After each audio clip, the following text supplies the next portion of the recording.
Alrighty, so it's basically been the same guys who've been winning the Norris over and over and over. It's been, or at least been in contentions. You got Burns, you got Carlson, you got Doughty, and, maybe some random guys in there. Maybe a PK in there every once in a while, but it's basically been those three for a while, and two of them are on the same fucking team now. So, if you ask me, I think that's out of the question now. That Carlson and Burns, I don't think one of them can win a Norris, because you could just literally make the argument, well, they're not even the best defenseman on their team for either one of them, whatever way you want to go. But, I think obviously Doughty, I don't know why. They never fucking give him it.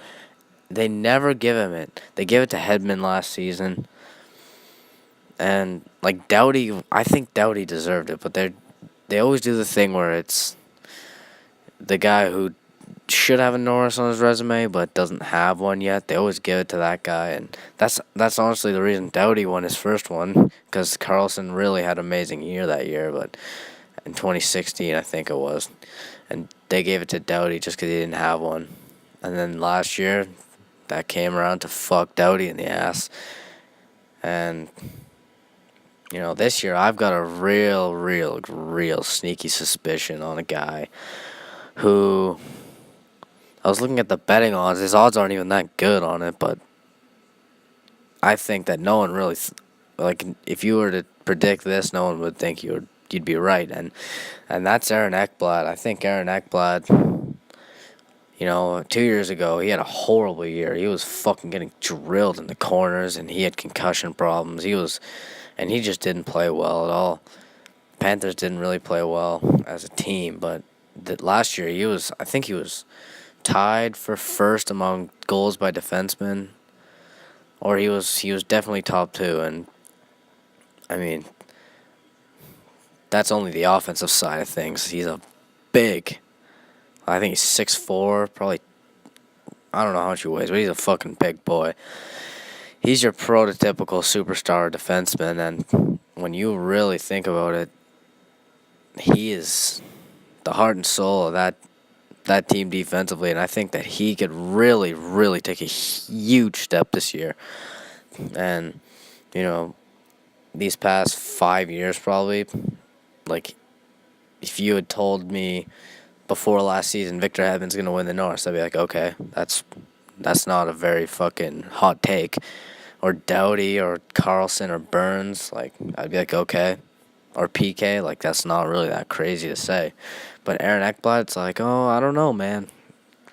Ekblad, are you sure? But I think he's going to win it this year. I think that, we haven't really had a new star defenseman in the league. It's been a lot of centers. We got McDavid and Matthews lately. We've got Eichel, Middlestad's coming. Fucking whoever ends up being amazing out of this draft. We have Barzell. We have all these centers. And McKinnon, but we haven't had a stud defenseman in a while. Because it was, obviously it was Doughty and PK and Hedman right around the same time, within the first two drafts, and Carlson. And now, we just basically had those guys for a while, and defensemen obviously take longer to develop, but Ekblad, he's a full-grown man. He's not a kid anymore. He's been in the NHL for what? This is going to be his fifth year, I think. Fourth or fifth. I think he might score 25 goals. And he might be the best defenseman in the league next year. And I think, man, I'm a homer because I just love Ekblad, but I think he's going to win the Norris. I'm honestly considering putting a fucking money on that shit, because even though he's a number one overall pick, he's still underrated because no one really sees him as a top defenseman.